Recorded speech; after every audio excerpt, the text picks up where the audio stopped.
Welcome to Objections with Stan Willis. I am C. Michael Morris. C. Stanley, how are you? I'm great, man. You know what I realized? I didn't realize that you had a C in front of me. I realized this. I had somebody literally ask me for legal advice because they listened to this show. Really? And I realized the only thing that makes you a better lawyer than me is you have an initial in the beginning of your name. And a law degree and a license to practice law. Okay, so there's subtle differences, is all I'm saying. And, 30 or 40 points on the IQ scale. None of that matters. When you're on an IHOP and someone's asking me what we should do, my answer is always sue. Let's sue them. Sue. And they're like, who should I talk to? I'm Who like, the heck is Sue? Yeah, she's the woman that brings our food at the IHOP. Okay.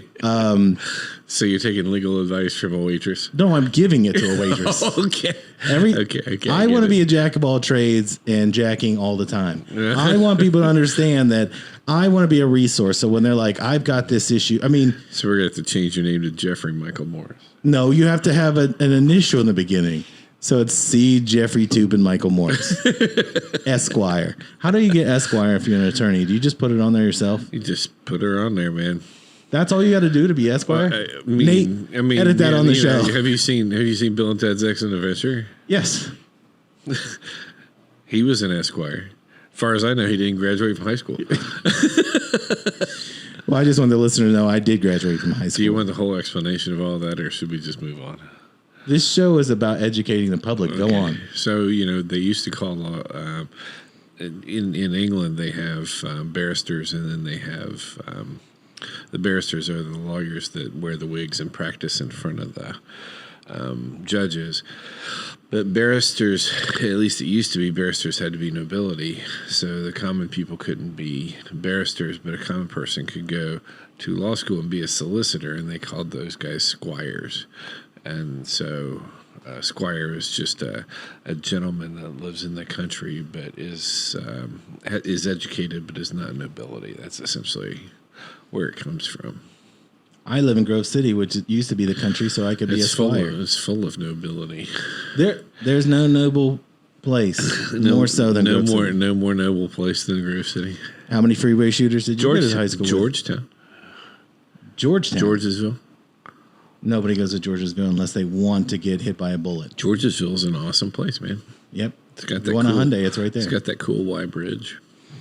For people that are listening that are not from Columbus, just know everything we've just mentioned is a dump. Speaking of dumps, perfect transition. I think that's an awfully harsh thing to say about Georgia. I'm going to say so much worse about the rest of the country, and I'm glad you're here for it. So, as of this airing, the Fed will have raised interest rates.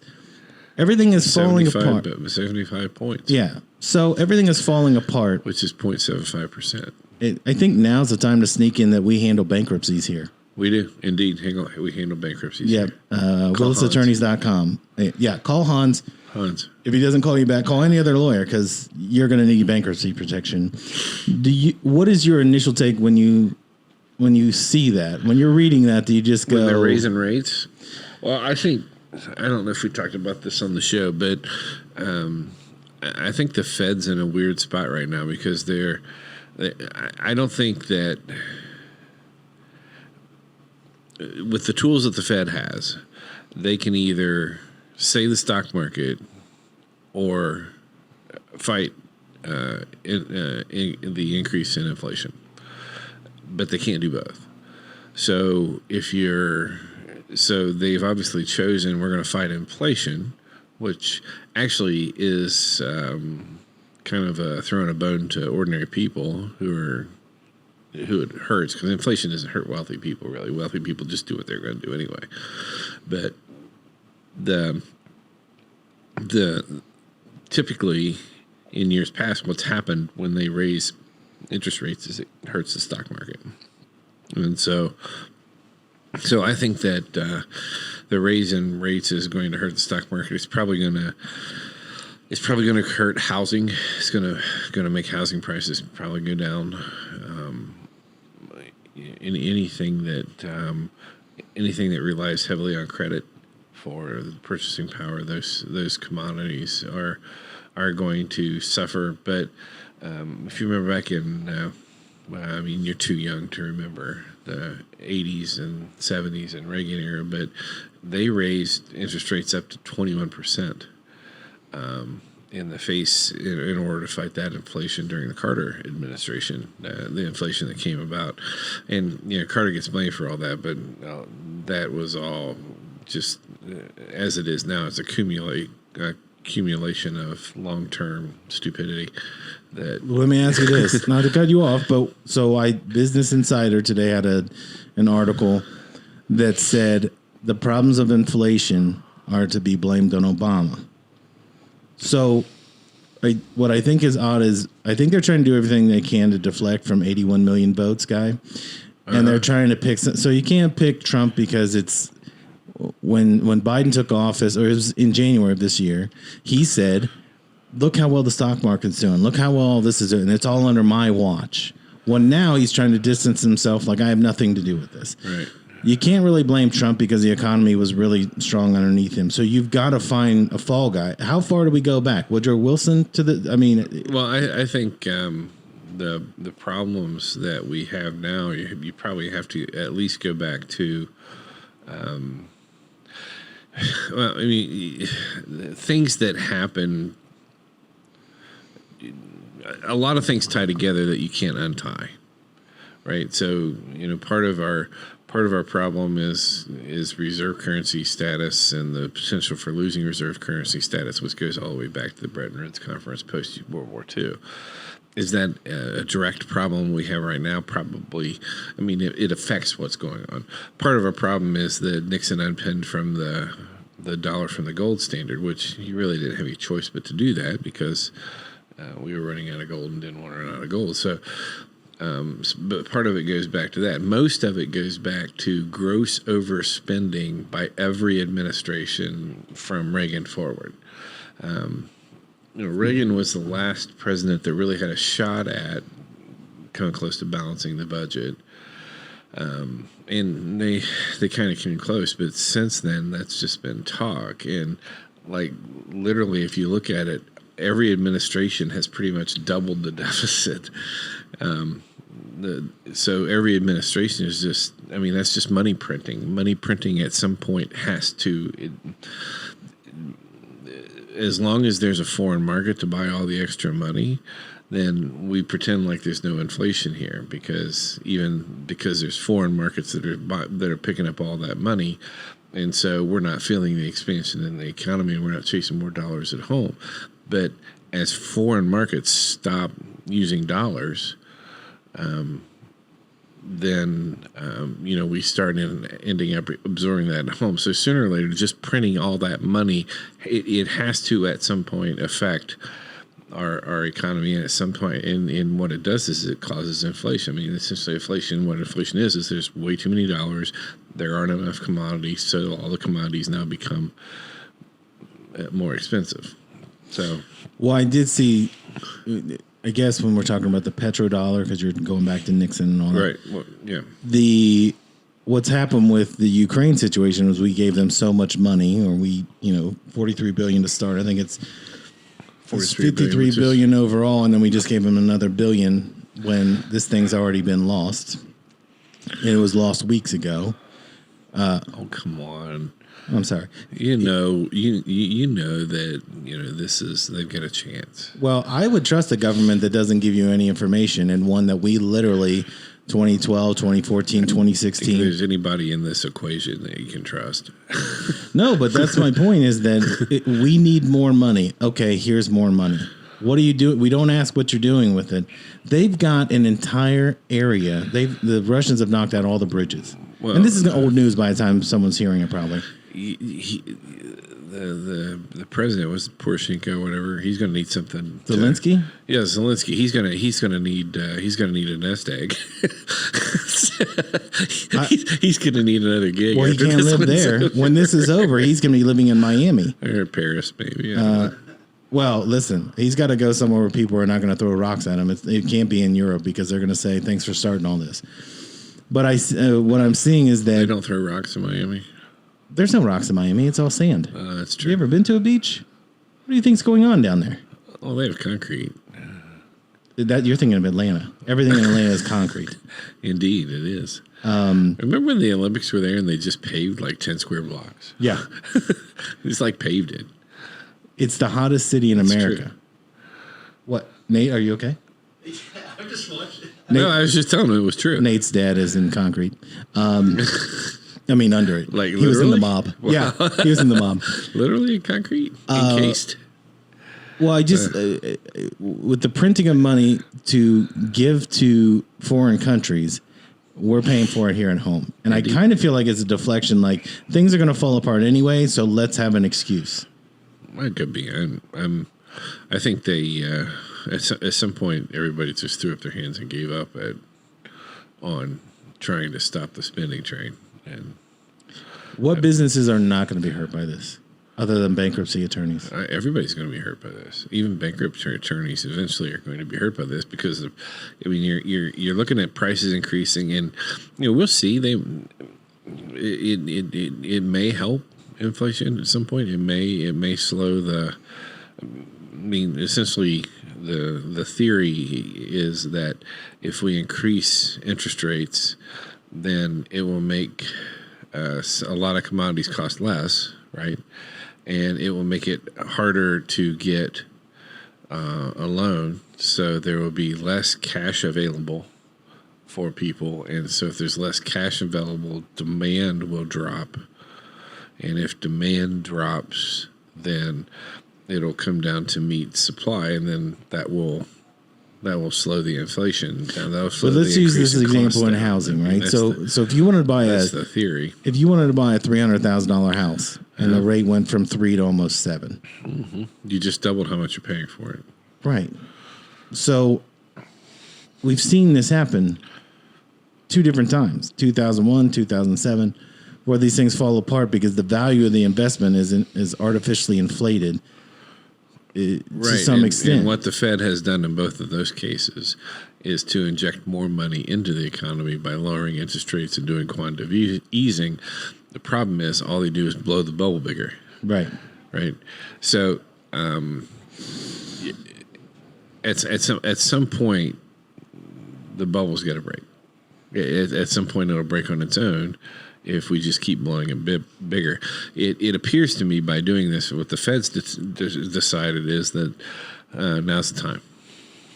It doesn't. Do you think this has anything to do with the reason they're also trying to get guns out of people's hands? All those things are related, I'm sure. There are no accidents. No. There are no coincidences. I mean, that's... it's a very Gibbsian thing to say, but are you speaking of the orangutan, the gibbon? Yeah. Is that our new basis of money? I didn't even know that the orangutan was a gibbon. Is that true? I'm an Esquire. Of course, I'm teaching you something. Listen to this. I'm learning from Michael. I'm a man of the world. Look at both of them trying to look up on their phones. Our research department is a gibbon a monkey, and can you buy one? How much would a monkey be? Not a time to talk about it, Stan. The economy's in trouble. I'd say more than average people can afford. You mean by measurement? I guess, yeah. Okay. So your feeling as a person that runs a business, because that's the other thing is we don't get to talk to many people that own a business. We just hear the pinch. It's really from a business standpoint. This has been an odd couple of years to try to navigate. And you look at things like everything costs more, so you have to hedge again. I mean, in everything. I mean, everything like pens, everything costs more. So the cost of running our business is increasing, and then our employees who were, what's happening is you're looking at your average employee who you're paying X number of dollars a year.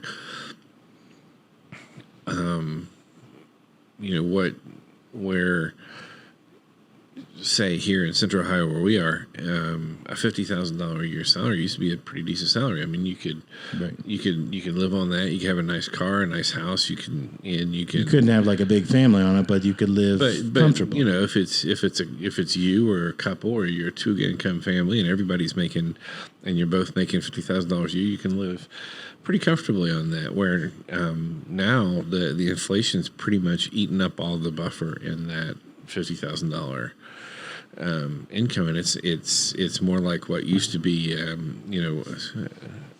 what was 2 years ago. A $35,000 income is essentially now a $50,000 income, and that's essentially where we are. You're looking at a 20% loss in your spending power. So that's my question. Is that so?